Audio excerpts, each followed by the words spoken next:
어머니, 돈 아끼려고 어머니한테 준서 부탁한 건데 이런 우스꽝스런 짓거리나 하고 다녔어요? 나도 사람이야. 밥 해주고 애 봐주는 기계가 아니라고. 나도 꿈이 있어. 여러분, 손주가 감기 걸려 열나는 게 정말 제 탓입니까? 밤새 뜬 눈으로 수건 적셔가며 애 해열제 먹인 사람은 난데 아침에 눈 뜨자마자 제 가슴에 대못을 박는 며느리 말을 듣고 전 그날 결심했습니다. 68년 평생을 자식 위에 굽혔던 이 어깨, 이제는 나를 위해 한번 제대로 펴보겠다고 말이죠. 오늘 준서 할머니가 아닌 모델 김명아로 다시 태어난 제 기가 막힌 이야기 한번 들어보시겠어요? 사연 시작 전 구독과 좋아요 한 번씩 눌러주세요. 오늘 이야기의 주인공 김명아님에게 따뜻한 응원이 될 겁니다. 그리고 여러분이 머무는 그곳에 행복과 건강이 가득하시길 바라면서 이야기 시작하겠습니다. 오늘 하루 누군가 내 이름을 불러준 적이 있었던가요? 제 이름은 김명아입니다. 젊디 젊은 나이에 시집와서 반평생을 이 이름으로 살았건만 현실에서 저를 부르는 호칭은 딱 두 개뿐이죠. 준서 할머니 아니면 어머니. 내 이름 석자는 주민등록증 속에서나 겨우 숨쉬고 있을 뿐 이 집 안 어디에서도 김명아라는 사람은 존재하지 않습니다. 68해라는 세월이 제 얼굴 위에는 깊은 주름을, 한때 꼿꼿했던 등 위에는 3살 배기 손주 준서라는 무거운 짐을 얹어두었습니다. 거울을 볼 때마다 움찔하게 됩니다. 저게 나인가 싶어서요. 푹 꺼진 눈두덩, 기미가 번진 볼, 힘없이 처진 입꼬리. 언제부터 이렇게 늙어버린 건지 기억조차 가물가물합니다. 매일 아침 7시 30분, 현관 비밀번호 누르는 삐빅 소리가 들리면 제 심장이 먼저 쪼그라듭니다. 아들 내외가 준서를 안고 들이닥치는 순간 제 하루는 시작되는 게 아니라 일시정지 버튼이 눌리는 겁니다. 그때부터 저는 김명아가 아니라 그저 밥 떠먹이고 코 닦아주고 낮잠 재우는 기능을 가진 무언가가 되어버리니까요. 갈등이라는 건 참 교활합니다. 대놓고 칼을 들이미는 게 아니라 아주 작은 틈새로 스며들어 뼛속까지 곰팡이처럼 번지거든요. 준서가 저녁밥을 반 넘게 남긴 날이었습니다. 퇴근 후 아이를 데리러 온 지훈이가 식탁 위 준서 그릇을 힐끗 보더니 한숨을 푹 내쉬었습니다. 그리고는 저를 쳐다보지도 않은 채 말하더군요. 어머니, 혹시 오늘도 간식 주셨어요? 제가 몇 번을 말씀드려요. 간식을 그렇게 퍼주시니까 애가 밥맛을 잃는 거예요. 이러다 준서 편식 습관 생길까 걱정이네요. 신경 좀 써주세요. 아셨죠? 제가 해준 건 고작 귤 2쪽이었습니다. 배고프다고 칭얼대는 손주한테 귤 2쪽 까준 게 그렇게 큰 죄입니까? 변명하려고 입을 열었지만 지훈이는 이미 준서 짐을 챙기느라 제 말엔 관심도 없더군요. 허공에 붕 뜬 제 말은 갈 곳을 잃고 목구멍 안에서 썩어갔습니다. 며칠 뒤에는 더 기가 막힌 일이 벌어졌습니다. 아침에 준서를 맡기러 온 지훈이가 현관에서 뭔가를 꺼내더니 제 거실 구석에 설치하기 시작하는 겁니다. 뭐 하는 건가 싶어 다가갔더니 홈캠이었습니다. 얘야, 그게 뭐니? 아, 홈캠이요. 요즘 다 이렇게 해요. 어머니 혼자 준서 보시기 힘드실까봐 제가 중간중간 확인하려고요. 힘드실까 봐요? 제가 3년을 아무 탈 없이 봤는데 갑자기 이제 와서 힘들까 봐 걱정이라고요? 웃기는 소리였습니다.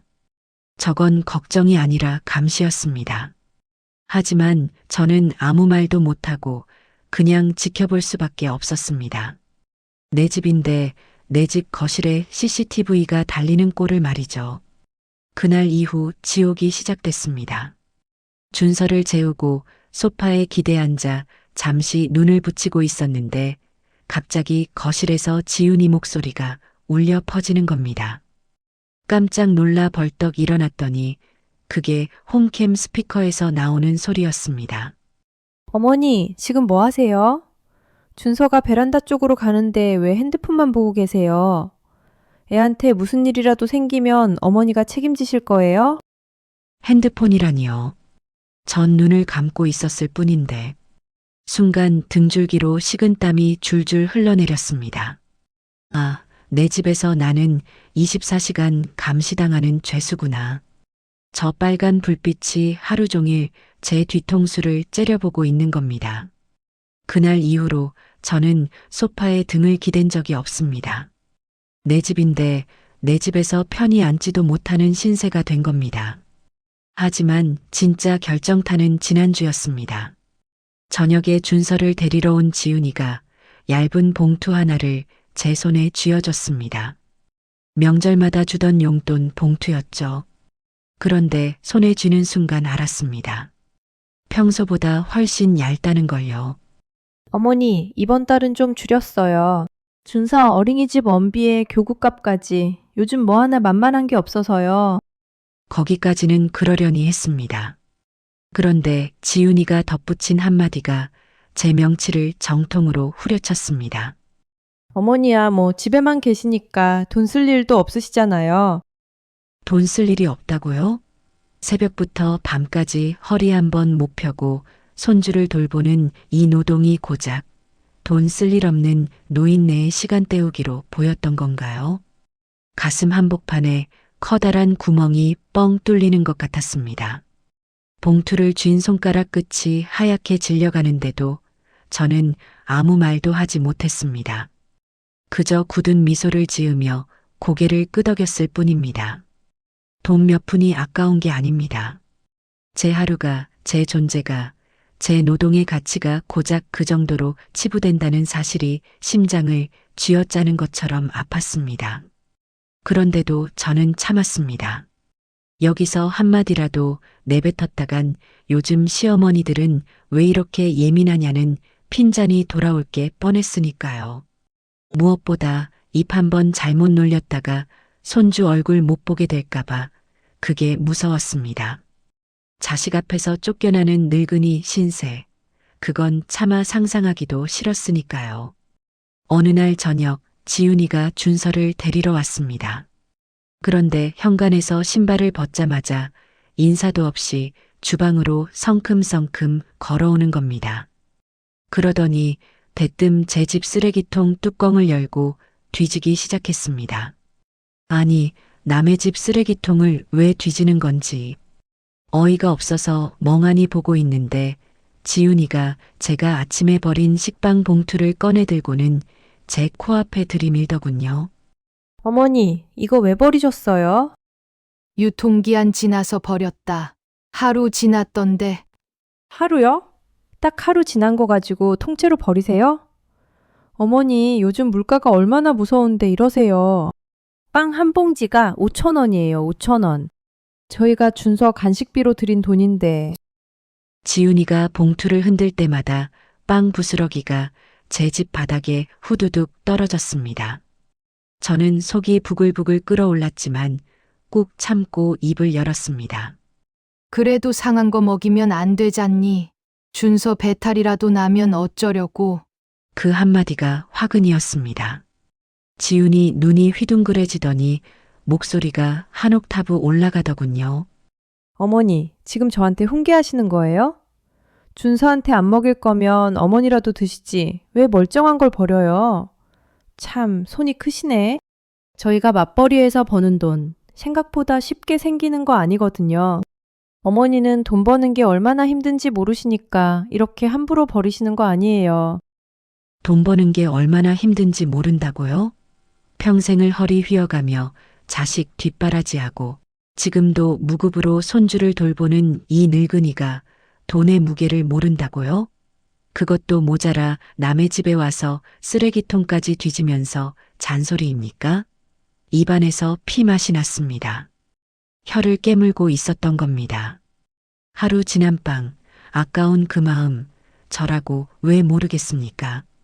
먹고 살기 힘들던 시절, 쉰내 나는 밥도 물에 말아먹던 사람입니다. 하지만 손주 몸에 들어갈까봐 조심한 게 죄가 될 줄은 몰랐습니다. 그리고 무엇보다 가슴을 칼로 도려내는 것처럼 아팠던 건 따로 있었습니다.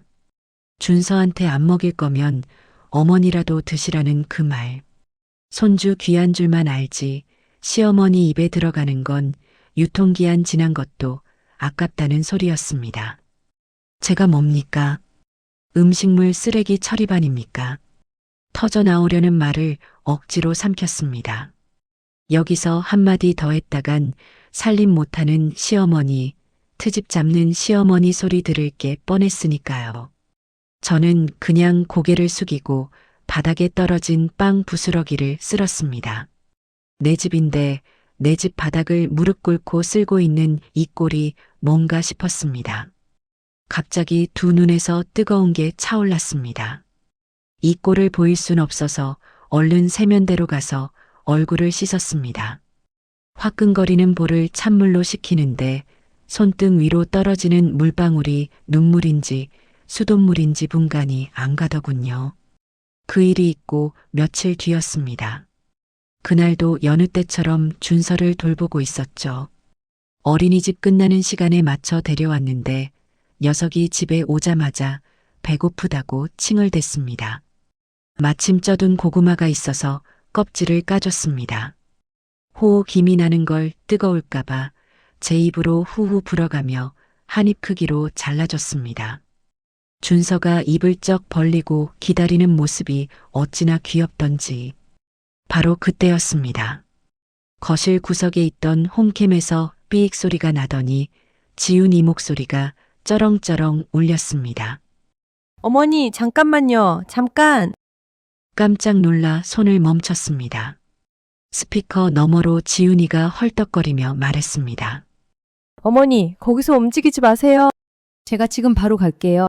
준서한테 그거 먹이지 마세요.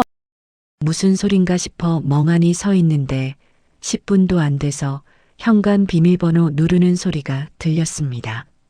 숨이 턱까지 찬 지훈이가 헐레벌떡 뛰어들어오더니 준서를 번쩍 안아 뒤로 물러서는 겁니다. 마치 제가 손주한테 독이라도 먹이는 사람처럼요.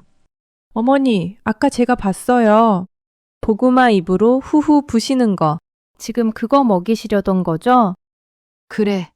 뜨거울까봐 불어준 건데 그게 뭐가 어때서? 아니, 요즘 세상에 누가 음식을 입으로 불어서 줘요. 어머니 입속에 세균이 얼마나 많은데요. 홍치균, 잇몸균, 헬리코박터균까지. 어른 입속 세균이 애한테 옮으면 평생 치아가 망가지는 거 몰라요? 지훈이가 손가락을 꼽아가며 균 이름을 줄줄 읊는데 제 얼굴이 화끈화끈 달아올랐습니다. 홈캠으로 감시하다가 이것 때문에 회사에서 뛰쳐나온 겁니다. 고구마 하나 먹이는 것 때문에요. 그래도 억울해서 한마디 했습니다. 야, 내가 네 남편도 이렇게 키웠어. 성우도 잘만 컸잖니. 그 말이 떨어지기 무섭게 지훈이 눈이 치켜 올라갔습니다. 어머니, 그때가 몇 년도예요? 지금이 어떤 세상인데 아직도 그때 방식을 고집하세요? 제가 준서 식기 다 따로 소독해서 쓰는 거 아세요? 그렇게 애써 관리하는데 어머니가 다 망쳐놓으시네. 준서, 충치 생기면 어머니가 치과비 낼 거예요? 세균 덩어리. 다 망쳐놓는다. 제 귀를 의심했습니다. 내 아들을 이 저주로 먹여 키우고 이 입으로 밥 풀어 떠먹여 키운 사람이 저입니다. 그 자식을 키워낸 이 입이 이제 와서 세균 속을 취급을 받는 겁니다. 제 사랑이 애를 병들게 하는 독이라니요. 지훈이는 제 대답도 기다리지 않고 준서를 데리고 휙 돌아섰습니다. 현관문이 쾅 닫히고 거실에는 저 혼자 덩그러니 남았습니다. 구석에 홈캠 빨간 불빛이 여전히 저를 째려보고 있었습니다. 손바닥 위에서 식어가는 고구마를 멍하니 내려다봤습니다. 누렇게 식어버린 게 꼭 제 처지 같더군요. 아까 그렇게 귀엽게 입 벌리고 기다리던 준서가 제 손에서 음식을 받아 먹으면 안 되는 더러운 존재로 낙인 찍힌 기분이었습니다. 저도 내 자식 귀하게 키운 사람입니다. 그런 내가 왜 내 손주를 병들게 하겠습니까? 하지만 그 말은 목구멍에서 맴돌기만 할 뿐 밖으로 나오지 않았습니다. 손바닥 위에 고구마를 쓰레기통에 버리는데 제 마음도 같이 버려지는 것 같았습니다. 그날은 토요일이었습니다. 평일에도 녹초가 되는데 주말만큼은 좀 쉬어야겠다 싶어 느지막이 일어났죠. 그런데 아침 9시도 안 돼서 현관 비밀번호 누르는 소리가 들리는 겁니다. 문이 열리더니 지훈이가 준서를 안고 들어왔습니다. 어머니, 죄송한데 오늘 준서 좀 봐주세요. 급하게 볼 일이 생겨서요. 무슨 볼일인지 묻기도 전에 지훈이는 준서 가방을 현관에 툭 내려놓고는 바람처럼 사라졌습니다.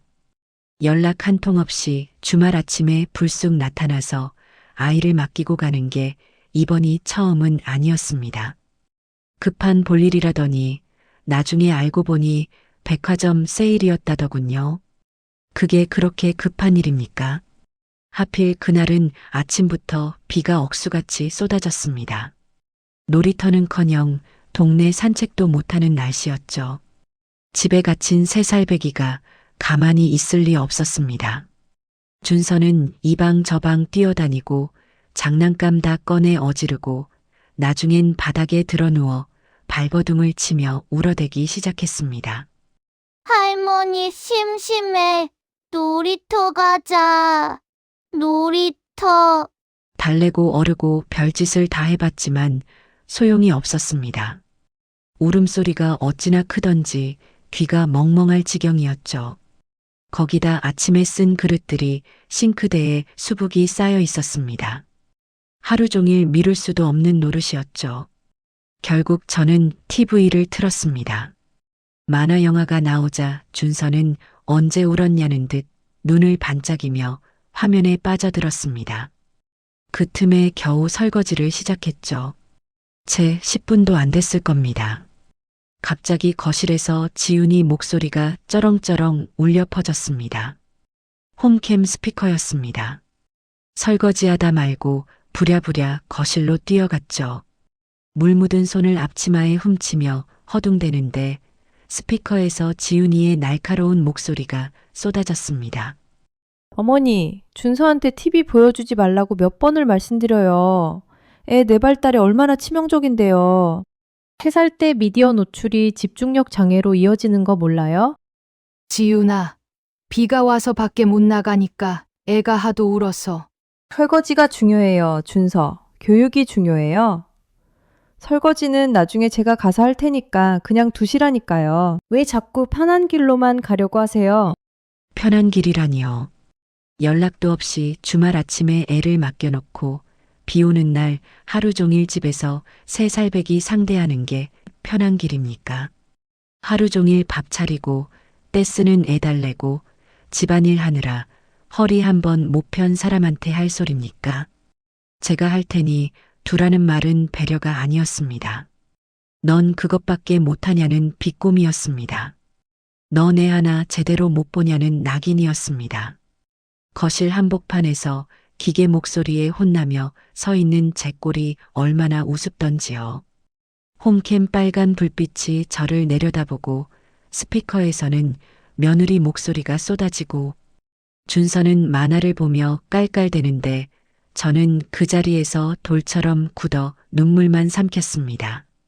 가슴이 답답하고 숨이 턱턱 막혔습니다. 내 집인데 내 집 공기가 저를 짓누르는 것 같았습니다. 순간 울컥 치밀어 오르는 게 있었습니다. 아까부터 관자놀이가 지끈지끈 아팠는데 속에서 불덩이가 확 치솟는 기분이었습니다. 저도 모르게 홈캠을 향해 쏘아붙였습니다. 야, 나 오늘 몸이 안 좋아. 머리가 깨질 것 같으니까 얼른 와서 애 데려가. 스피커 너머로 잠깐 정적이 흘렀습니다. 그러더니 지훈이가 한숨을 푹 내쉬는 소리가 들렸습니다. 어머니, 지금요. 저 지금 백화점인데 세일이 오늘까지라서 빠지면 안 되거든요. 어머니, 머리 아프신 거 제가 모르는 것도 아니고 늘 아프시잖아요. 조금만 참으시면 안 돼요? 두통약 드시고 좀 누워 계시면 되잖아요. 준서는 TV 끄고 혼자 놀게 두시고요. 늘 아프다니요.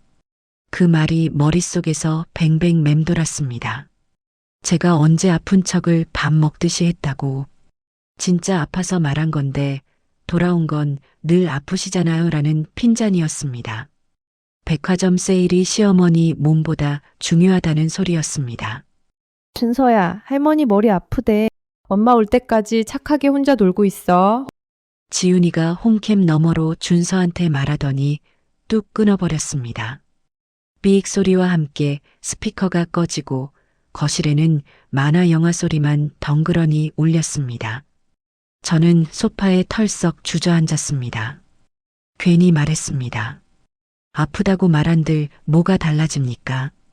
오히려 앞으로 진짜 아플 때도 또 그러신다는 소리나 들을 게 뻔했습니다. 거짓말쟁이 할머니, 아픈 척하는 할머니. 스스로 그 낙인을 찍어버린 꼴이 되었습니다. 관자놀이는 여전히 지끈거리는데 그보다 더 아픈 건 가슴이었습니다. 문득 이런 생각이 들었습니다.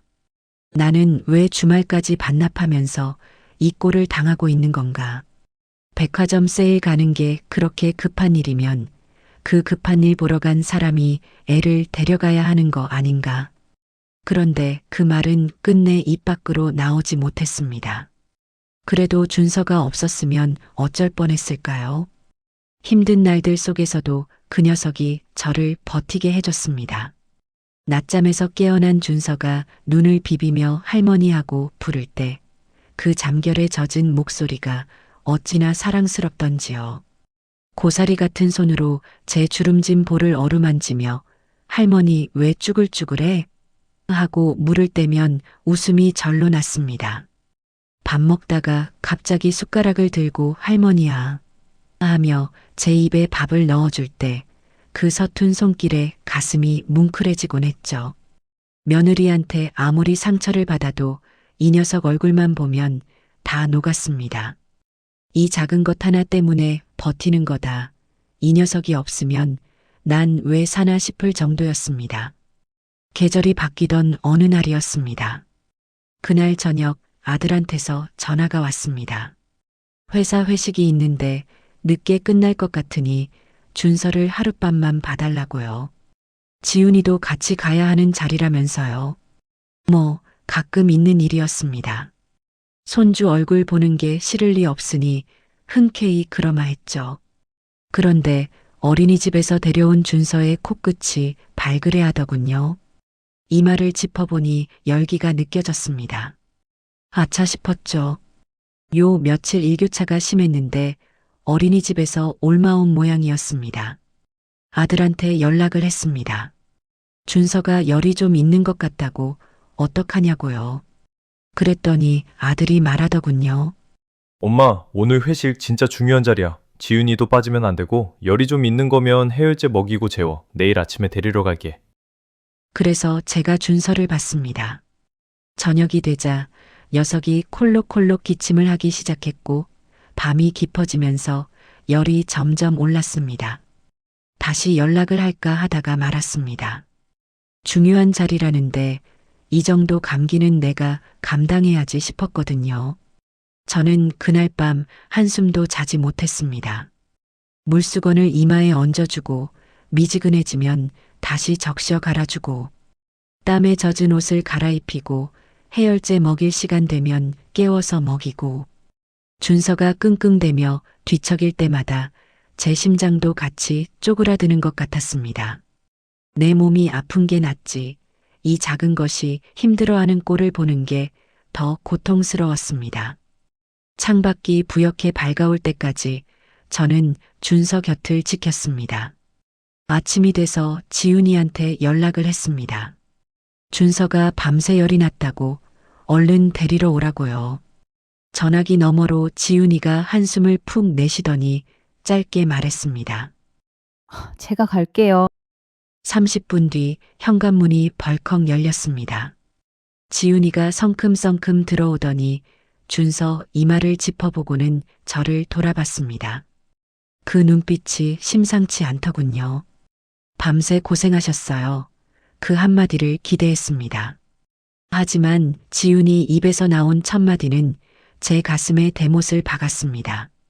어머니, 제가 어제 일교차 크다고 애 옷 두껍게 입히라고 말씀드렸잖아요.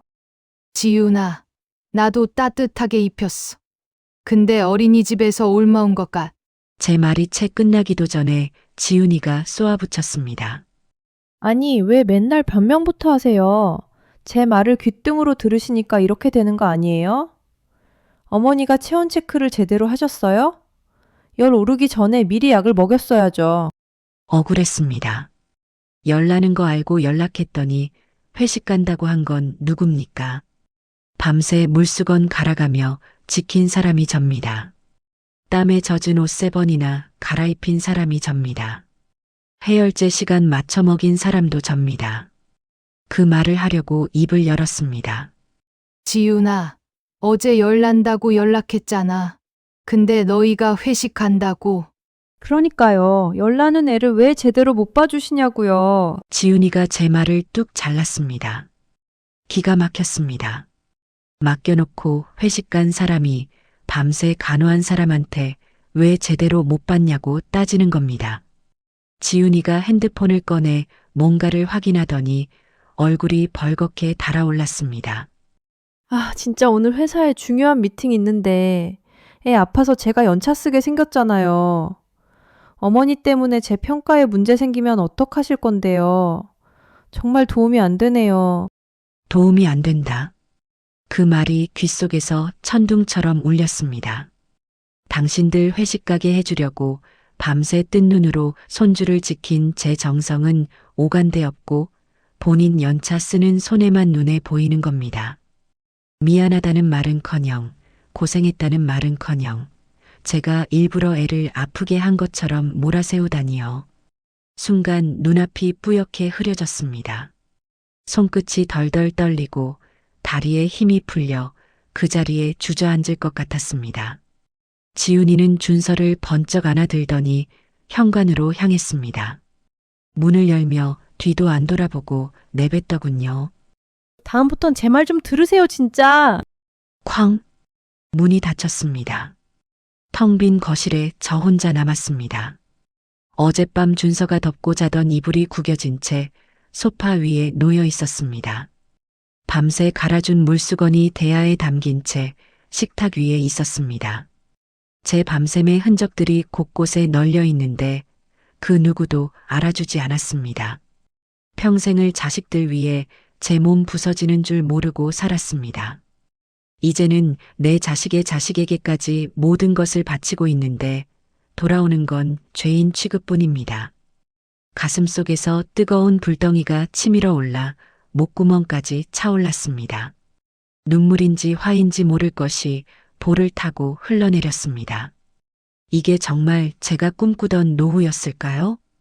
젊은 시절 허리가 휘도록 일하면서도 버틸 수 있었던 건 나중에 손주 보며 여유롭게 살 날이 오겠지 하는 희망 때문이었습니다. 그런데 현실은 어떻습니까? 무급 가정부 24시간 감시당하는 죄수 뭘 해도 틀린 사람. 이건 삶이 아니었습니다. 서서히 말라 죽어가는 고문이었습니다. 저는 그날 결심했습니다. 이대로 죽을 순 없다. 이 지옥 같은 굴레 속에서 숨만 쉬다 사라지는 건 너무 억울하다. 차라리 미친년 소리를 듣더라도 내 이름 석자로 다시 한번 살아보겠다고요. 준서 할머니 말고 김명아로 말입니다. 그날 저녁 저는 아들한테 전화를 걸었습니다. 지훈이한테 직접 말해봤자 돌아오는 건 더 큰 상처뿐이니 차라리 내 아들 입을 빌려보자 싶었죠. 내가 낳은 자식이니까 내 편이 되어주지 않겠냐는 마지막 기대였습니다. 성호야, 엄마가 할 말이 있어. 말해. 엄마가 요즘 너무 힘들어. 지윤이가 엄마한테 너무 심하게 해. 뭘 해도 틀렸다고 하고, 홈캠으로 감시하고, 애가 아프면 다 내 탓이래. 엄마가 무슨 죄인도 아니고. 말하다 보니 목이 메었습니다. 참았던 것들이 한꺼번에 쏟아지려는 걸 억지로 눌렀습니다. 전화기 너머로 아들이 한숨을 쉬는 소리가 들렸습니다. 그리고 돌아온 말. 엄마, 좀 참아. 지윤이도 회사에서 스트레스 받아서 그래. 요즘 회사 사정이 안 좋대.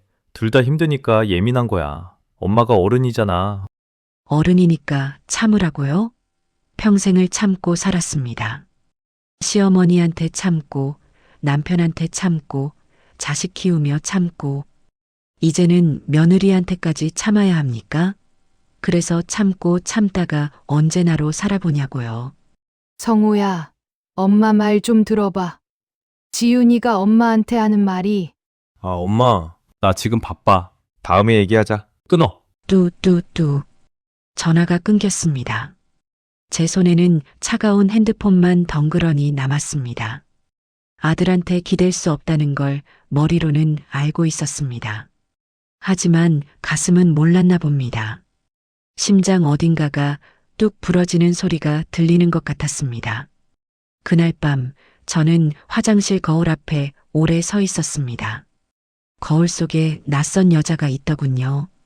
푹 꺼진 눈, 깊이 팬 주름, 맥없이 늘어진 입꼬리, 눈동자마저 탁하게 흐려져 있었습니다. 저게 나인가? 68회를 살아온 김명아가 저 모습인가? 눈물이 볼을 타고 흘러 턱 끝에서 뚝뚝 떨어졌습니다. 목덜미까지 젖도록 울었습니다. 소리 죽여 울다 보니 어깨가 들썩들썩 떨렸습니다.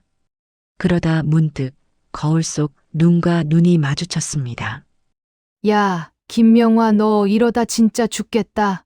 속에서 뜨거운 게 확 치밀어 올랐습니다. 서러움이 아니라 분노였습니다. 오기였습니다. 내가 왜 이렇게까지 쪼그라들어야 하냐? 평생 남 뒤치다꺼리만 하다가 이름 석자도 못 불려보고 죽을 순 없지 않냐. 주먹을 불끈 쥐었습니다. 나 김명화야. 죽기 전에 딱 한 번만이라도 나로 살아보고 싶다. 그날 밤 저는 장롱 깊숙이 처박아뒀던 상자 하나를 꺼냈습니다. 먼지를 털어내고 열어보니 30년 전에 샀던 빨간 하이힐이 들어있었습니다. 신혼 때 딱 한 번 신어보고 집어넣은 뒤로 한 번도 꺼내본 적 없는 구두였죠. 아이 낳고 살림하고 며느리 눈치 보며 살다 보니 이런 걸 신을 틈이 없었습니다. 구두를 꺼내 손으로 어루만졌습니다. 가죽이 좀 빳빳해졌지만 빨간색은 여전히 선명했습니다. 심장이 두근거렸습니다. 바보 같은 생각일지도 모릅니다. 68 먹은 할머니가 무슨 하이힐이냐고 웃을 사람도 있겠죠. 하지만 저는 이 구두가 제 숨통을 틔워줄 것 같았습니다.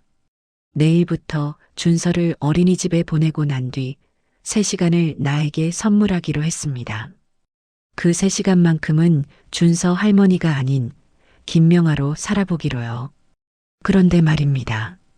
3시간을 나에게 선물하겠다고 결심은 했는데 막상 뭘 해야 할지 막막하더군요. 젊은 시절에 뭘 좋아했더라. 뭘 하고 싶었더라. 아무리 생각해도 떠오르지 않았습니다. 평생 누군가의 딸, 누군가의 아내, 누군가의 엄마로만 살았지 나로 산 적이 없었으니까요. 취미도 없고 특기도 없고 하고 싶은 것도 모르겠고 한심하더군요. 68회를 살았는데 정작 나라는 사람이 뭘 좋아하는지도 모른다니. 그러던 어느 날이었습니다. 준서를 어린이집에 데려다주고 집으로 돌아오는 길이었죠. 버스 정류장에서 버스를 기다리는데 맞은편 건물벽에 커다란 현수막이 걸려 있더군요. 당신의 두 번째 인생, 런웨이에서 시작하세요. 시니어 모델 아카데미. 은발의 여자가 하이힐을 신고 당당하게 걷는 사진이었습니다. 그 여자의 눈빛이 어찌나 형형하던지 저도 모르게 발걸음을 멈추고 한참을 바라봤습니다. 주름투성이인데도 당당했습니다. 늙었는데도 아름다웠습니다. 가슴이 쿵쾅거리기 시작했습니다. 그때 문득 떠올랐습니다. 20살 때 명동 거리를 지나다가 백화점 쇼윈도 앞에서 넋을 잃고 서 있던 기억이요. 마네킹이 입고 있던 화려한 원피스, 그 옆에 세워진 빨간 하이힐. 저런 거 입고 무대에 서면 어떤 기분일까? 나도 저렇게 예쁜 옷 입고 사람들 앞에서 걸어보고 싶다. 그런 생각을 했었습니다. 그 꿈은 시집 오면서 장롱 속에 처박혔고 빨간 하이힐과 함께 50년 가까이 잊고 살았죠. 근데 왜 하필 지금 그 기억이 떠오른 걸까요? 정류장에 버스가 왔지만 저는 타지 않았습니다. 대신 현수막에 적힌 전화번호를 핸드폰에 저장했습니다. 손이 떨렸습니다. 미친 짓인 거 압니다. 68 먹은 할머니가 무슨 모델이냐고 비웃을 사람이 태반이겠죠. 하지만 그날 저는 그 번호로 전화를 걸었습니다. 죽기 전에 한 번만이라도 그 20살적 꿈을 꿔보고 싶었으니까요.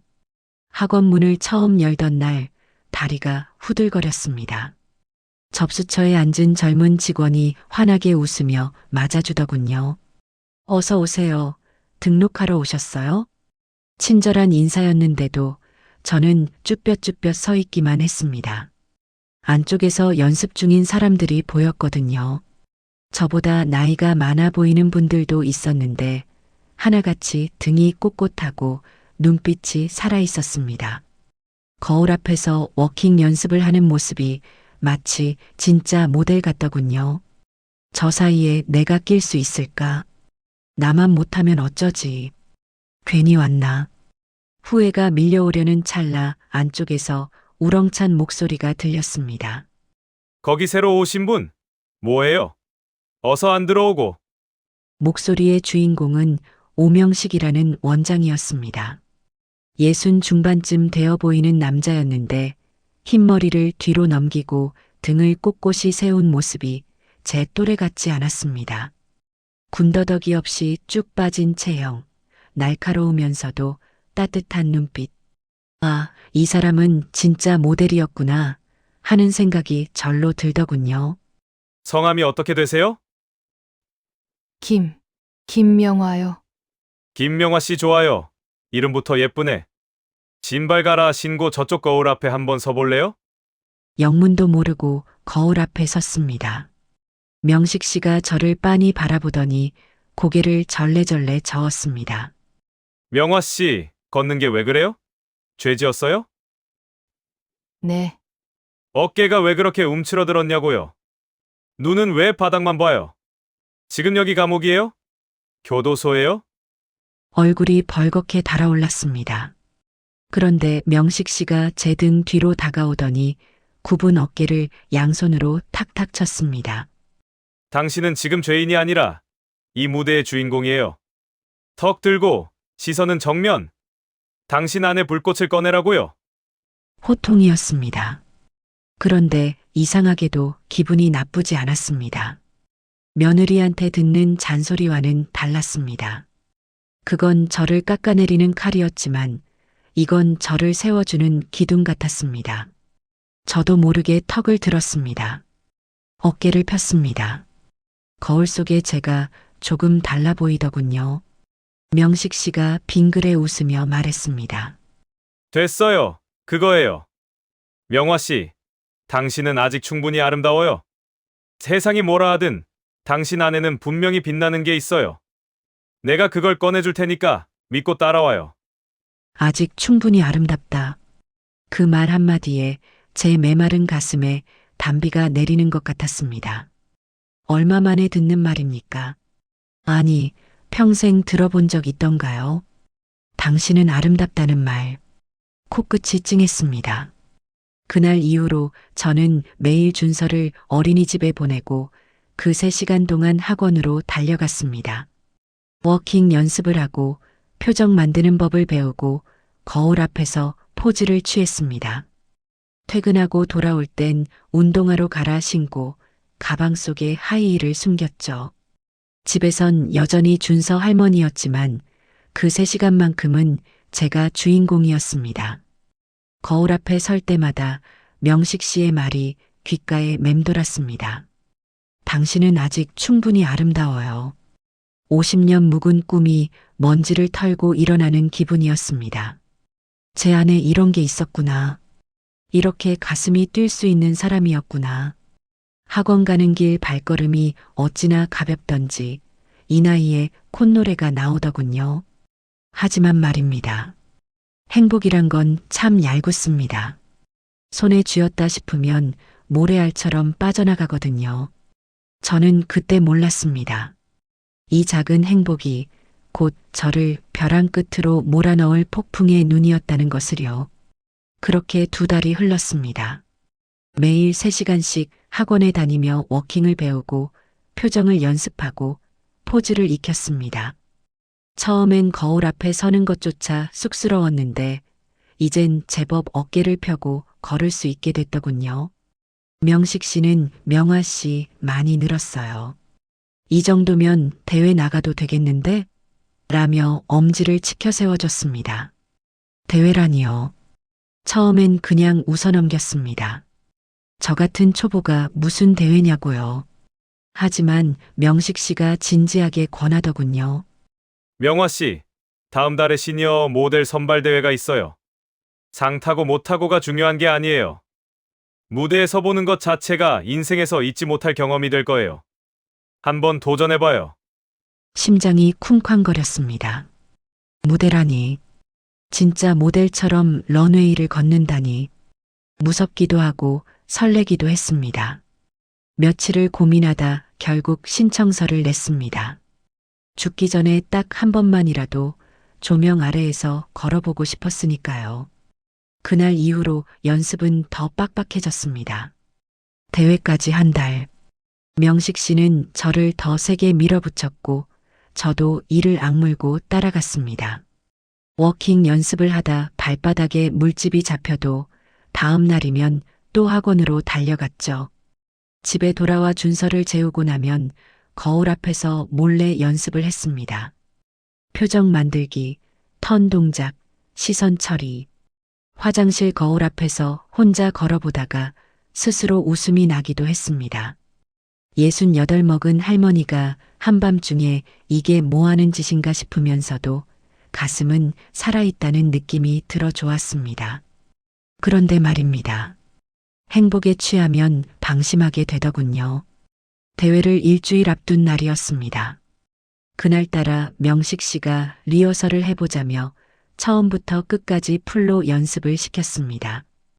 음악에 맞춰 입장하고 런웨이를 걷고 포즈를 취하고 턴을 하고 퇴장하는 것까지. 한 번 하고 나면 부족한 부분을 짚어주고 다시 처음부터. 그렇게 몇 번을 반복했는지 모릅니다. 온몸이 땀으로 흠뻑 젖었고 발바닥은 불이 난 것처럼 뜨거웠습니다. 정신없이 연습하다 문득 벽시계를 봤습니다. 4시 반. 심장이 철렁 내려앉았습니다. 준서 하원 시간이 4시였습니다. 30분이나 지났습니다. 원장님, 저 먼저 가봐야 해요. 가방을 움켜쥐고 학원 문을 박차고 나왔습니다. 엘리베이터를 기다릴 틈이 없어 계단을 뛰어내려갔습니다. 숨이 턱까지 차오르고 다리가 후들거렸지만 멈출 수 없었습니다. 밖으로 나와 택시를 잡으려 손을 흔드는데 발이 이상하게 높더군요. 하이힐. 운동화로 갈아 신지 않았습니다. 연습하다 신은 10cm짜리 빨간 하이힐을 그대로 신고 있었습니다. 갈아 신을 시간이 없었습니다. 택시를 잡아 타고 어린이집 주소를 외쳤습니다. 차가 막히는 것 같아 속이 타들어갔습니다. 핸드폰을 꺼내 어린이집에 전화를 걸었습니다. 여보세요? 준서 할머니인데요. 제가 조금 늦을 것 같아서. 아, 준서요? 조금 전에 어머니가 데리고 가셨는데요. 어머니라니? 순간 머릿속이 새하얘졌습니다. 누가 데려갔다고요? 준서 엄마요. 연락이 안 되셔서 어머니한테 전화했더니 직접 오셨어요. 택시 안에서 온몸에 힘이 빠지는 것 같았습니다. 지훈이가 왔다. 지훈이가 준서를 데려갔다. 내가 연락을 못 받는 사이에 핸드폰을 확인해 보니 부재중 전화가 7통, 어린이집 3통, 지훈이 4통. 연습에 몰두하느라 진동도 못 느꼈던 겁니다. 그래도 일단 어린이집으로 갔습니다. 혹시나 하는 마음에요. 택시에서 내려 어린이집 앞에 도착하는데 심장이 멎는 줄 알았습니다. 지훈이가 서 있었습니다. 어린이집 현관 앞 두 팔을 가슴께에 꼬고 서 있었습니다. 그 옆에 준서가 선생님 손을 잡고 서 있었고요. 데려갔다면서요. 왜 아직 여기 있는 거죠? 나중에 안 사실이지만 지훈이는 저를 기다리고 있었던 겁니다.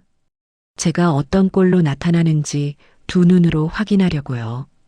지훈이의 시선이 제 얼굴에서 시작해 천천히 아래로 내려갔습니다.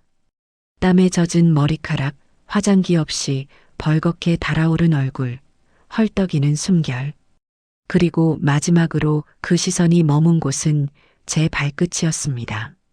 10cm 빨간 하이힐. 지훈이의 눈이 휘둥그레졌다가 이내 얼음장처럼 차갑게 굳었습니다. 저는 그 시선 아래에서 저도 모르게 발가락을 오므렸습니다. 감추고 싶었습니다. 숨기고 싶었습니다. 하지만 이미 늦었죠. 빨간 구두는 저를 배신하듯 햇빛 아래에서 번쩍번쩍 빛나고 있었습니다. 할머니, 준서가 저를 보고 달려왔습니다. 저는 얼른 준서를 안아 올렸습니다. 그 작은 몸을 방패 삼고 싶었는지도 모르겠습니다. 어머니, 지훈이가 입을 열었습니다. 목소리가 낮고 차가웠습니다. 폭풍 전의 고요 같았죠. 그 신발 뭐예요? 지훈이의 물음에 저는 아무 말도 할 수 없었습니다. 머릿속이 하얘지고 혀가 굳어버린 것 같았습니다. 준서를 안은 채 그 자리에 얼어붙어 있는데 지훈이가 한 발짝 다가왔습니다. 어머니, 제 질문에 대답 안 하실 거예요? 그 빨간 구두 뭐냐고요? 대체 어딜 다녀오신 거예요? 이건 그러니까 연락은 왜 안 받으셨어요? 어린이집에서 전화 왔을 때 저 회의 중이었거든요. 급하게 빠져나와서 여기까지 달려왔어요. 어머니는 대체 뭘 하고 계셨길래 전화를 계속 안 받으셨냐고요.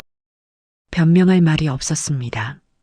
연습에 빠져서 손주 하원 시간을 잊었다는 말이 어떻게 입 밖으로 나오겠습니까? 어머니, 여기서 얘기할 순 없으니까 일단 집으로 가시죠. 제가 데려다 드릴게요. 지훈이의 목소리는 차분했지만 그 차분함이 오히려 더 무서웠습니다. 폭풍 전의 고요라는 게 이런 걸까요? 저는 고개를 숙인 채 지훈이 차에 올라탔습니다. 준서는 카시트에 앉혀지고 저는 조수석에 앉았습니다. 차 안은 싸늘한 침묵으로 가득 찼습니다. 제 집 앞에 도착하자 지훈이가 먼저 내렸습니다. 그리고는 핸드폰을 꺼내 어디론가 전화를 걸더군요. 여보, 지금 어머니 집 앞이야. 당장 와. 할 얘기가 있어. 아들을 부른 겁니다. 심장이 쿵쿵 내려앉았습니다. 이제 아들까지 오면 완전히 끝장이구나. 다리에 힘이 풀려서 현관 계단을 오르는 것도 버거웠습니다. 30분쯤 지났을까요? 현관 비밀번호 누르는 소리가 들렸습니다. 아들 성우가 들어왔습니다. 넥타이를 풀어헤친 채 허둥지둥 달려온 모습이었죠. 회사에서 급히 나온 게 분명했습니다. 성우가 거실로 들어오자 지훈이가 품고 있던 것을 터뜨리기 시작했습니다. 여보, 오늘 무슨 일이 있었는지 알아? 어린이집에서 연락 왔는데 어머니가 전화를 계속 안 받으신 거야. 7통이나 안 받으셨어. 내가 회의 중에 급하게 빠져나와서 갔더니 어머니가 이 신발 신고 나타나셨어. 이거 봐. 지훈이가 현관에 벗어둔 제 빨간 하이힐을 집어들었습니다. 마치 증거물처럼 성우 앞에 들이밀더군요. 이거 뭔지 알아? 10cm 하이힐이야. 68 먹은 시어머니가 이 신발 신고 어딜 다녀오신 건지 알아? 성우가 제 얼굴과 하이힐을 번갈아 보더니 미간을 찌푸렸습니다. 엄마, 이게 뭐야? 대체 어딜 다녀온 거야? 이제는 말해야 했습니다. 더는 숨길 수가 없었습니다. 저는 고개를 들고 입을 열었습니다. 모델 학원 다녔다. 시니어 모델 학원. 순간 거실이 조용해졌습니다. 지훈이와 성우가 서로 얼굴을 마주 보더군요. 그리고 지훈이의 입꼬리가 실룩거리더니 픽 하고 웃음이 터졌습니다. 비웃음이었습니다. 모델이요? 어머니가? 지금 저 놀리시는 거예요? 놀리는 게 아니야. 진짜야. 2달 동안 다녔어. 2달이요? 지훈이의 눈이 휘둥그레졌다가 이내 날카롭게 변했습니다. 목소리가 한 옥타브 올라가더군요. 어머니, 지금 제정신이세요? 2달 동안 저희 몰래 모델 학원을 다니셨다고요? 준서는요? 준서 맡겨놓고 그 시간에 이런 데를 쏘다니신 거예요? 준서 어린이집 간 시간에만 다녔어. 3시간씩만. 그 3시간이 어디서 나온 시간인데요? 지훈이가 소리를 버럭 질렀습니다. 준서가 놀라서 울음을 터뜨렸고 성우가 얼른 아이를 안아 방으로 데려갔습니다. 거실에는 저와 지훈이 둘만 남았습니다. 어머니, 저희가 왜 어머니한테 준서를 맡기는지 아세요? 어린이집 원비가 얼마나 비싼지 아시냐고요. 따로 베이비시터 쓰면 한 달에 200만 원 넘게 들어요. 그 돈 아끼려고 어머니한테 부탁드리는 건데 어머니는 그 시간에 이런 우스꽝스러운 짓거리나 하고 다니셨어요? 우스꽝스러운 짓거리. 그 말에 심장이 쿵 내려앉았습니다. 제 2달이, 제 꿈이, 제 인생이 우스꽝스러운 짓거리로 치부되는 순간이었습니다.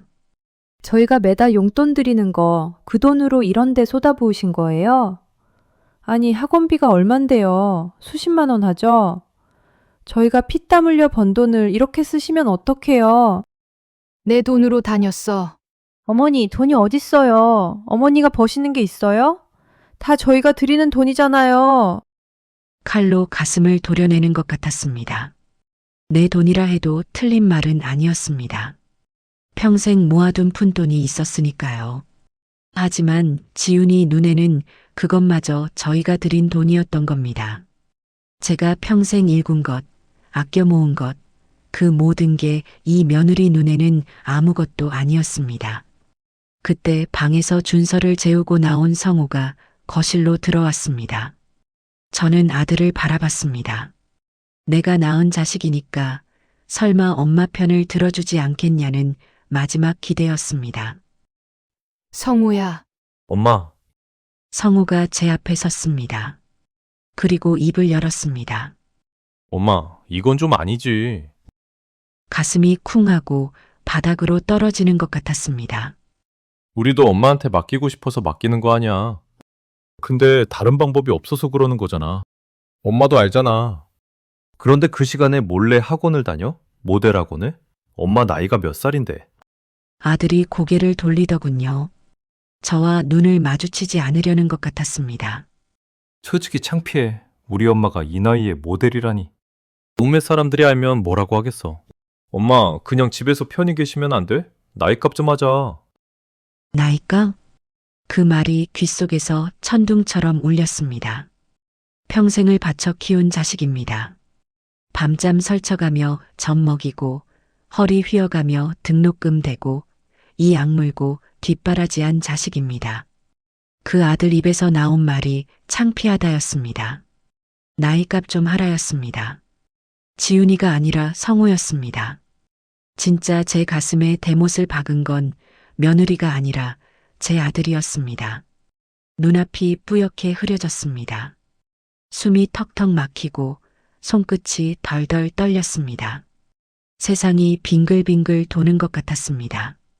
다리에 힘이 풀려 그 자리에 털썩 주저앉았습니다. 배신감. 그 단어가 머릿속을 가득 채웠습니다. 며느리한테 당하는 건 그렇다 쳐요. 남이니까. 하지만 내 뱃속에서 나온 자식이 엄마 편이 아니라 마누라 편을 드는 이 현실이 칼로 찌르는 것보다 더 아팠습니다. 숨을 쉴 수가 없었습니다. 가슴을 쥐어뜯고 싶었습니다. 지훈이가 한숨을 푹 쉬더니 가방을 챙기며 말했습니다. 어머니, 저희도 생각 좀 해볼게요. 앞으로 준서를 어떻게 할지.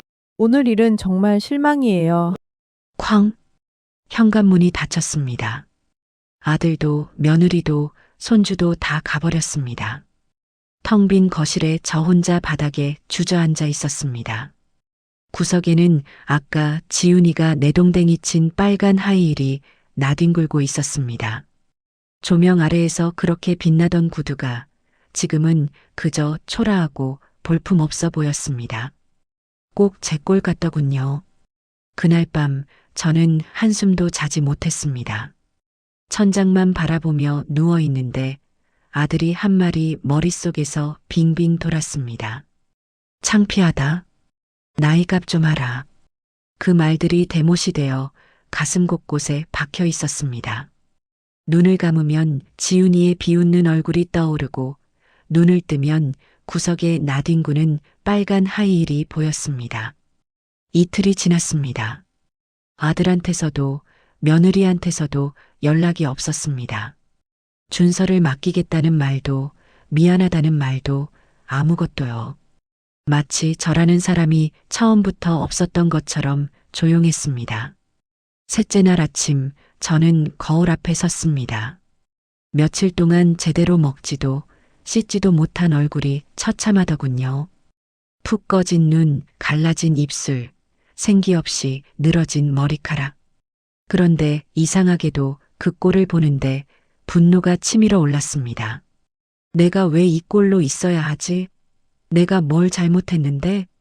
손주 돌봐준 게 죄입니까? 그 틈에 내 꿈 하나 찾아본 게 죄입니까? 68 먹어도 사람인데 나도 살고 싶다고 한 게 그렇게 큰 죄입니까? 갑자기 속에서 불이 확 붙었습니다. 더는 이렇게 못 살겠다 싶었습니다. 쪼그라들어서 죽을 순 없었습니다. 저는 옷을 갈아입고 집을 나섰습니다. 아들 집으로 향했습니다. 오늘 다 끝내자. 끝을 보자. 아들 집 현관 앞에 섰습니다. 비밀번호를 누르려다 멈췄습니다. 예전엔 알려줬는데 작년에 바꾸고는 새 번호를 안 알려줬더군요. 초인종을 눌렀습니다. 한참 만에 문이 열렸습니다. 지훈이었습니다. 그런데 이상했습니다. 평일 낮인데 왜 집에 있는 거지? 회사는요? 그리고 지훈이 얼굴이 평소와 달랐습니다. 화장기 하나 없이 푸석푸석하고 눈 밑에는 시커먼 다크서클이 내려앉아 있었습니다. 며칠 못 잔 사람처럼 초췌하더군요. 어머니? 지훈이가 당황한 표정으로 저를 바라봤습니다. 그 얼굴을 보는 순간 준비해온 말들이 목구멍까지 치밀어 올랐습니다. 지윤아, 나 할 말 있어. 들어가도 되겠니? 아, 네. 집 안으로 들어갔습니다. 거실이 어수선하더군요. 평소 깔끔하게 정돈해 두던 지훈이답지 않았습니다. 싱크대에는 설거지가 쌓여 있고 소파 위에는 빨래가 널브러져 있었습니다. 무슨 일이 있는 건가? 이상한 느낌이 들었지만 저는 일단 할 말을 해야 했습니다. 지윤아, 앉아라. 나도 앉을게. 소파에 마주 앉았습니다. 지훈이가 불안한 눈으로 저를 바라봤습니다. 저는 숨을 크게 들이쉬고 입을 열었습니다. 나 결심했다. 네? 앞으로 준서 못 봐주겠어. 지훈이 얼굴이 하얗게 질렸습니다. 하지만 저는 멈추지 않았습니다. 3년 동안, 아니 평생을 눌러왔던 것들이 한꺼번에 터져 나왔습니다. 나도 사람이야, 지윤아. 밥 해주고 애 봐주는 기계가 아니라고. 홈캠으로 감시하고 뭘 해도 틀렸다고 하고 애 아프면 내 탓, 밥 남기면 내 탓. 그러고도 모자라서 나이 값하라고? 창피하다고? 목소리가 떨렸습니다. 눈에서 뜨거운 게 차올랐지만 꾹 참았습니다. 지금 울면 안 됐습니다. 그래. 나 모델 학원 다녔어. 내 돈으로. 내 시간 써서 내 이름 되찾으려고 한 거야. 그게 뭐가 잘못이야? 68 먹으면 꿈도 꾸면 안 되는 거야? 나는 죽을 때까지 준서 할머니로만 살아야 해? 가슴속에서 시뻘건 용암이 역류해 목구멍을 태우는 것 같았습니다. 참았던 말들이 쏟아졌습니다. 내가 이 나이에 빨간 구두 신고 무대 좀 걸어보겠다는데 그게 천벌 받을 죄야? 나도 사람이야. 준서 할머니 말고 김명화라고. 나도 내 이름이 있어.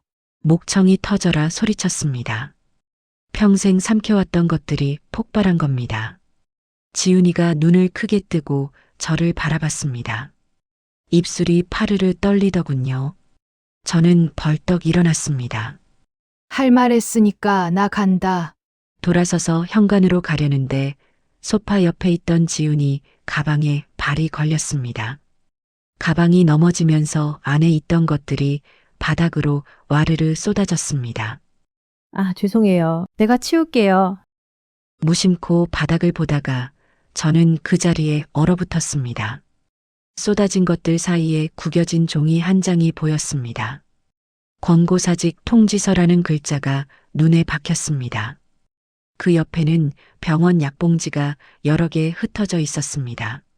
하얀 봉지에 선명하게 인쇄된 글씨, 우울증, 항불안제. 이게 뭐야? 지훈이가 허겁지겁 바닥에 엎드려 물건들을 쓸어 담았습니다. 손이 덜덜 떨리더군요. 아무것도 아니에요. 어머니, 보지 마세요. 회사에서 나가라는 게 뭐야? 우울증은 또 뭐고? 지훈이가 물건을 쓸어 담던 손을 멈췄습니다. 그리고는 고개를 떨구더니 어깨가 들썩이기 시작했습니다. 처음엔 소리가 안 나더군요. 그러다 갑자기 댐이 무너지듯 울음이 터져 나왔습니다. 어머니, 저 잘렸어요. 뭐, 회사에서 잘렸어요. 한 달 전에 권고사직 통보받았어요. 오늘이 마지막 날이에요. 내일이면 책상 빼야 해요. 한 달 전이라고요? 그러면 그동안 출근하는 척 어딜 간 겁니까? 저는 멍하니 지훈이를 내려다봤습니다. 근데 왜 말을 안 했어? 말을 어떻게 해요? 지훈이가 고개를 번쩍 들었습니다. 눈물 범벅이 된 얼굴이 처참하더군요. 저 완벽해야 했어요. 일도 잘하고 살림도 잘하고 애도 잘 키우는 엄마여야 했다고요. 그래야 아무도 저를 무시 못하니까. 시어머니한테도 회사에서도 어디서도 약점 잡히면 안 됐어요. 근데 그게 지훈이가 가슴을 쥐어뜯듯 움켜잡았습니다. 너무 힘들었어요. 하루하루가 지옥 같았어요. 아침에 눈 뜨면 숨부터 막혔어요. 회사에서 잘리고 나니까 이제 정말 끝이구나 싶었다고요. 어린이집 원비, 이 집 대출금, 카드값. 제가 정신 똑바로 안 차리면 우리 가족 다 길바닥에 나앉게 생겼는데 지훈이가 바닥에 완전히 주저앉았습니다. 두 손으로 얼굴을 감싸고 흐느꼈습니다. 어머니까지 밖으로 나돌아다니신다니까 제가 겁이 나서 어머니마저 없어지면 저 어떡해요. 준서는 누가 봐요. 너무 무서워서 그랬어요. 어머니한테 매달리고 싶은데 그게 안 돼서 나를 세웠어요. 저도 제가 왜 그러는지 모르겠어요. 미치겠어요, 진짜로. 말끝 하나 흐리지 않던 그 차갑던 목소리는 간데 없었습니다. 바닥에 무너져 내린 건 완벽한 커리어 우먼이 아니라 살려달라고 비명 지르는 어린아이 같았습니다. 저는 그 자리에 멍하니 서 있었습니다. 머릿속이 뒤죽박죽이었습니다. 분명히 지훈이를 미워하러 왔습니다. 끝장을 보러 왔습니다. 그런데 지금 눈앞에 있는 건 가해자가 아니었습니다. 나처럼 무너지고 있는 사람이었습니다. 완벽해야 한다는 강박에 숨이 막혀가던 사람. 남들 앞에서 약점 잡히면 안 된다고 이 악물고 가면을 쓰고 살던 사람. 그 가면이 너무 무거워서 우울증 약까지 먹으면서 버티던 사람. 그게 나였습니다. 젊은 시절 제 모습이었습니다. 시어머니 눈치 보랴, 남편 뒷바라지 하랴, 자식 키우랴. 힘들어도 힘들다 못하고, 아파도 아프다 못하고, 이를 악물고 살았던 그때의 내가 지금 지훈이와 똑같았습니다. 우리는 서로 다른 세대에 태어났지만 같은 짐을 지고 있었던 겁니다. 가슴 한구석에서 뜨거운 게 차올랐습니다. 분노가 아니었습니다. 처연함이었습니다. 그렇게 미웠는데 바닥에 흩어진 약봉지들을 보는데 왜 이렇게 가슴이 아린 건지 모르겠더군요. 저도 모르게 무릎을 꿇었습니다. 바닥에 주저앉은 지훈이 앞에 나란히 앉았습니다. 그리고 떨리는 손을 뻗어 지훈이의 어깨를 감싸 안았습니다. 지훈아, 너도 참 애썼구나. 지훈이의 울음이 더 커졌습니다. 꺽꺽 목 놓아 우는 소리가 집 안가득 울렸습니다. 저도 눈물이 나더군요. 참을 수가 없었습니다. 두 여자가 거실 바닥에 나란히 앉아 엉엉 울었습니다. 너도 참 고단했어. 진흙탕 싸움의 끝에서야 우리는 서로의 민낯을 보았습니다. 가해자와 피해자가 아니었습니다. 우리는 그저 이 험한 세상을 버텨내느라 서로에게 나를 세우고 있던 닮은 꼴 두 여자였습니다. 다른 세대에 태어났지만 같은 무게를 지고 있었던 두 사람. 우리는 왜 서로를 보듬지 못하고 각자의 벼랑 끝에서 서로를 밀어내고 있었던 걸까요? 손잡고 함께 버텼으면 이렇게까지 무너지지 않았을 텐데. 지훈이의 젖은 얼굴을 닦아주었습니다. 아무 말도 안 했습니다. 그냥 같이 있었습니다. 그리고 속으로 다짐했습니다. 내일은 이 아이의 손을 잡고 함께 런웨이를 걷듯 이 위기를 넘어가 보겠노라고요. 혼자 쓰러지게 두지 않겠다고요. 다음 날 아침 저는 다시 아들 집을 찾았습니다. 어젯밤 내내 생각했습니다. 지훈이한테 뭘 해줄 수 있을까? 위로의 말, 그건 소용없습니다. 저도 알아요. 힘들 때 힘내라는 말이 얼마나 공허한지. 그 아이한테 지금 필요한 건 말이 아니었습니다. 내가 아직 당당히 서 있을 수 있다는 감각, 그걸 몸으로 느끼게 해줘야 했습니다. 초인종을 눌렀습니다. 한참 만에 문이 열렸는데 지훈이 꼴이 어젯밤보다 더 처참하더군요. 밤새 뜬 눈으로 샜나 봅니다. 눈이 퉁퉁 부어 있었습니다. 어머니, 이 시간에 왜? 지훈아, 오늘 나 따라와라. 네? 어디 가냐고 묻지 마. 그냥 따라와. 지훈이가 멍한 표정으로 저를 바라봤습니다. 저는 더 설명하지 않았습니다. 현관에 서서 기다렸죠. 지훈이가 어리둥절한 얼굴로 겉옷을 걸치고 나왔습니다. 택시를 타고 모델 학원으로 향했습니다. 차 안에서 지훈이가 물었습니다. 어머니, 도대체 어디 가는 거예요? 가면 알아. 학원 건물 앞에 도착하자 지훈이 얼굴이 굳어지더군요. 건물 외벽에 붙은 시니어 모델 아카데미 현수막을 본 겁니다. 어머니, 설마 여기가... 그래. 내가 다니던 데야. 들어가자. 저는 왜요? 저는 안 돼요, 어머니. 안 된다는 말 하지 마. 오늘 하루만 나 믿고 따라와. 지훈이가 손사래를 쳤습니다. 창피하다고 자기가 여기서 뭘 하냐고. 하지만 저는 막무가내로 지훈이 손목을 잡아 끌었습니다. 이 아이한테는 지금 충격요법이 필요했습니다. 학원 문을 열고 들어가자 명식 씨가 저를 보고 환하게 웃었습니다. 명화 씨.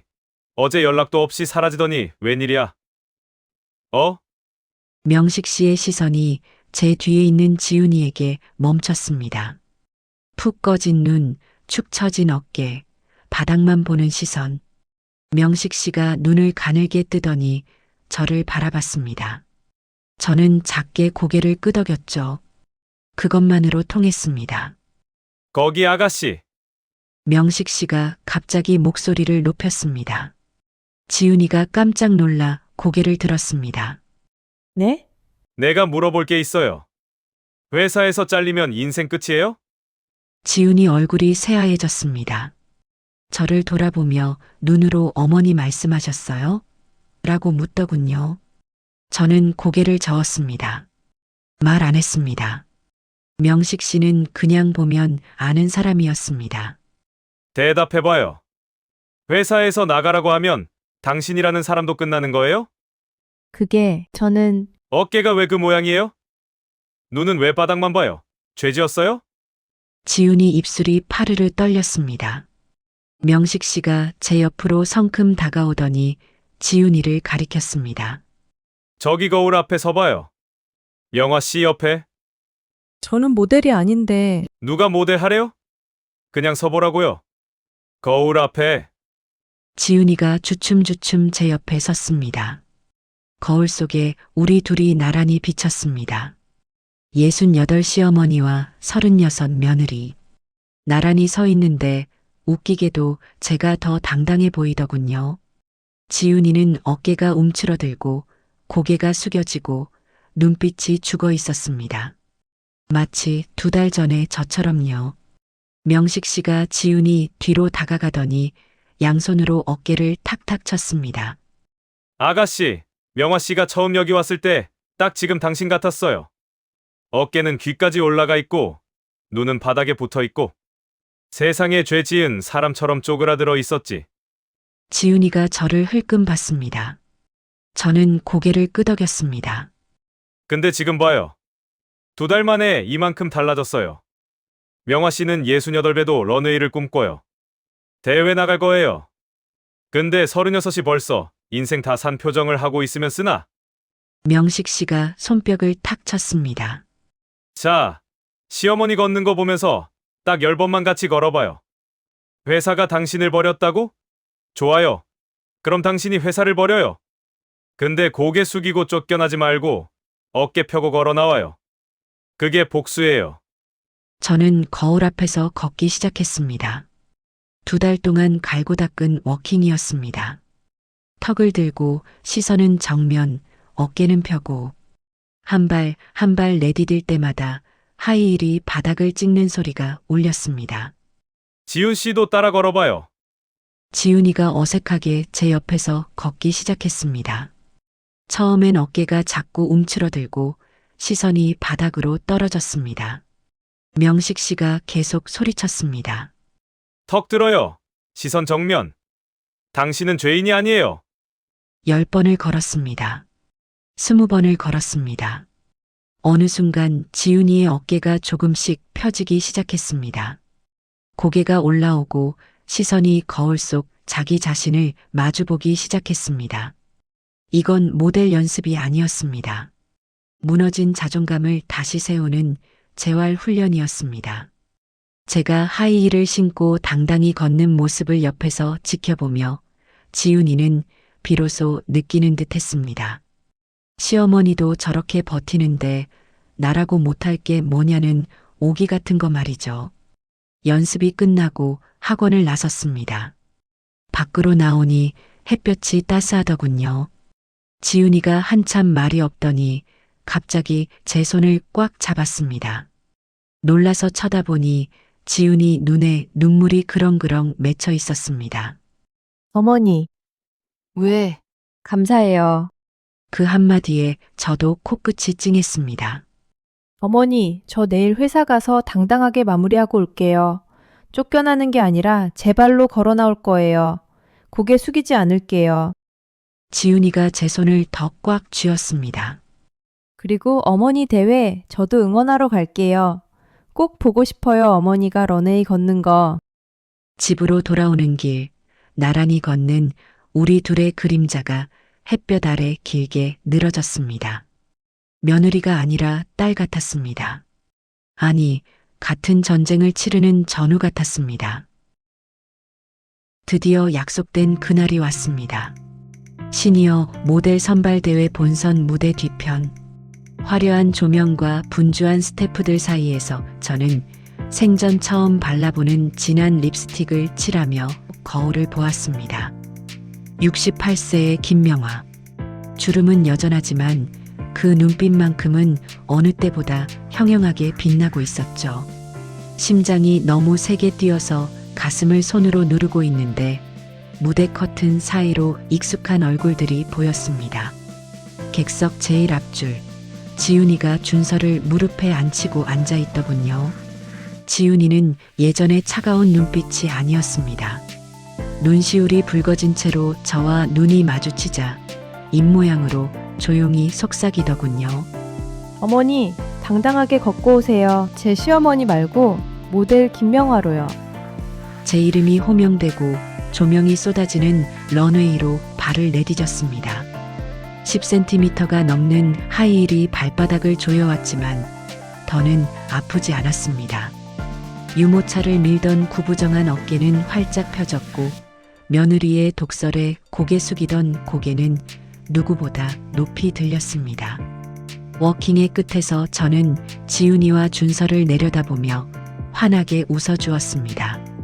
지훈이는 참았던 눈물을 터뜨리며 누구보다 크게 박수를 쳤고 준서는 할머니 멋지다 라며 작은 손을 흔들더군요. 그 순간 깨달았습니다. 진정한 화해란 서로의 희생을 강요하는 게 아니라 각자의 삶이 빛날 때 비로소 완성된다는 것을요. 저는 그날 대회에서 상을 받지는 못했습니다. 하지만 집으로 돌아오는 길 지훈이가 제 손에 쥐어준 꽃다발 속 카드가 그 어떤 훈장보다 값졌습니다. 김명아님, 당신의 두 번째 인생을 응원합니다. 당신의 며느리 지훈 올림. 여러분, 이제 제 유모차엔 준서뿐만 아니라 제 꿈도 함께 실려 있습니다. 인생의 황혼이라고요? 아니요. 저는 이제야 제 인생의 가장 찬란한 정오를 맞이하고 있습니다. 오늘 김명아 씨의 이중생활 어떻게 들으셨나요?